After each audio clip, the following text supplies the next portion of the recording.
آپ جو ہے چیئرمین پی ٹی آئی کی دشمنی میں پاکستان کی اخلاقی قدروں کو اس طرح پامال کر سکتے ہیں؟ یہ گواہان آئیں گے، اب آپ سب سن لیں اور پوری قوم بھی سن لے۔ نمبر ون، خاور مانیکا کی اس بیان کی کیا وقت رہ گئی جو انہوں نے خود اپنے تئیں آزادانہ طور پہ دیا تھا؟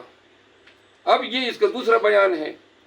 قانون یہ کہتا ہے کہ جب ایک شخص کے دو بیانات ہوتے ہیں تو وہ سچا نہیں ہوتا ہے۔ انہوں نے اپنا بیان تبدیل کیا ہے، نمبر ون۔ نمبر دو، یہ جو آپ کے پاس اگر شہادتیں تھی اور یہ ایگزسٹ کرتا تھا تو کن حالات میں آیا؟ خاور مانیکا گرفتار ہوتا ہے، اس کا مطلب ہے ڈیورس ہے، اس کو مارا پیٹا گیا ہے، اسے بیان دلوایا گیا، اب خاور مانیکا کے یہ ملازمین بھی آ رہے ہیں،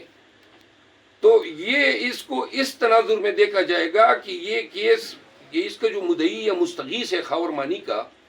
وہ جب کرپشن کیس میں گرفتار ہوتا ہے، اس کے بعد جناب وہ اس کی کرپشن ختم ہو کے یہاں پہ منتج ہو جاتی ہیں اور وہ استغاثہ لے آتا ہے، پھر اس کا ملازم آ جاتا ہے۔ خاور مانیکا نے خود ہی قسمیں اٹھائی تھی اور کل میں پڑھے تھے بی بی صاحبہ کی پاکیزگی کے بارے میں، بی بی صاحبہ کی اعلیٰ کردار کے بارے میں، اور خان مجھے پتہ ہے کہ وہ اگر آج اس سے ان کو علم ہوگا کہ ان کی زوجہ کے بارے میں اس طرح کی باتیں جو ہیں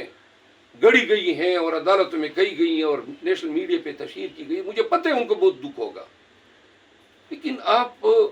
ہمارے ساتھ کریں نا، پکڑ رہے ہیں آپ، ہم مار رہے ہیں، پیٹ رہے ہیں، ہم پہ پرچے کر رہے ہیں، آپ ہمیں سب کچھ ہمارے ساتھ کر رہے ہیں، وہ کافی نہیں ہے، اس کی کسر رہ گئی تھی۔ پھر جو ہے یہ شخص جو آج آیا ہے اور یہ شخص یہ نہیں کہتا ہے کہ جناب گھر میں یہ کچھ ہو رہا تھا اور میں نے مالک کو نہیں بتایا تھا،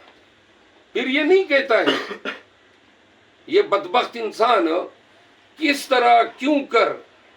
کوئی شخص جو ہے وہ آپ کو رسائی دے گا جب آپ گھر کے ملازم ہیں، اور آپ گھر کے ملازم ہیں، اس کا آپ نے کیا ثبوت دیا ہے؟ صرف آ کے بتا دیا میں ملازم تھا، کس نے آپ کی تائید کی ہے؟ خاور مانیکا نے تو اپنے بیان میں کہا ہی نہیں ہے، آپ کا کوئی ذکر ہی نہیں ہے کہ جی یہ کوئی شخص میرا یہ تھا، فہرست گواہان میں آپ کا نام ہی نہیں دیا گیا۔ اچانک یہ آئیڈیا آپ لوگوں نے ڈیولپ کر دیا کہ چلے یہ خوشخطی بھی ڈال دیتے ہیں۔ یہ کیس جو ہے ایک دن آئے گا کہ یہ کیس ختم ہوگا۔ پہلے بھی فیڈرل شریعت کورٹ میں یہ جا چکے تھے اور فیڈرل شریعت کورٹ کا فیصلہ خان صاحب کے حق میں ہے۔ عدت کے میٹر پہ 2 درجن کے لگ بھگ مقدمے ہیں پاکستان کی عدالتوں کے۔ پھر اس کیس میں خاور مانیکا خود طلاق نامہ لے کے مفتی کبھی کے پاس گیا تھا، اور مفتی کبھی کو یہ بتاتا ہے کہ جی میں نے تو اگست میں طلاق دی ہے، بیان نومبر میں دے رہا تھا، تو وہ ان سے پوچھ رہا تھا، مفتی کبھی کو آپ رابطہ کریں، ان سے آپ پوچھ لیں۔ تو لہٰذا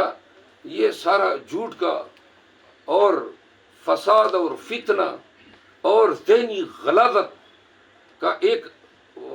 مربع ہے، جس کے ذریعے وہ خان کی کردار کشی کر رہے ہیں، بی بی صاحبہ کی کردار کشی کر رہے ہیں۔ نمبر 1، اس پہ ہم شدید مذمت کرتے ہیں اس شخص کے خلاف، اور ان کے تمام جو پریویز ہیں جو کنائب کر رہے ہیں ان کے ساتھ، ان کے خلاف ہم عنقریب جو ہیں قذف کا مقدمہ دائر کریں گے۔ نمبر 1۔ نمبر 2، میں پنجاب اور بلوچستان کے لوگوں سے یہ گزارش کرنا چاہتا ہوں کہ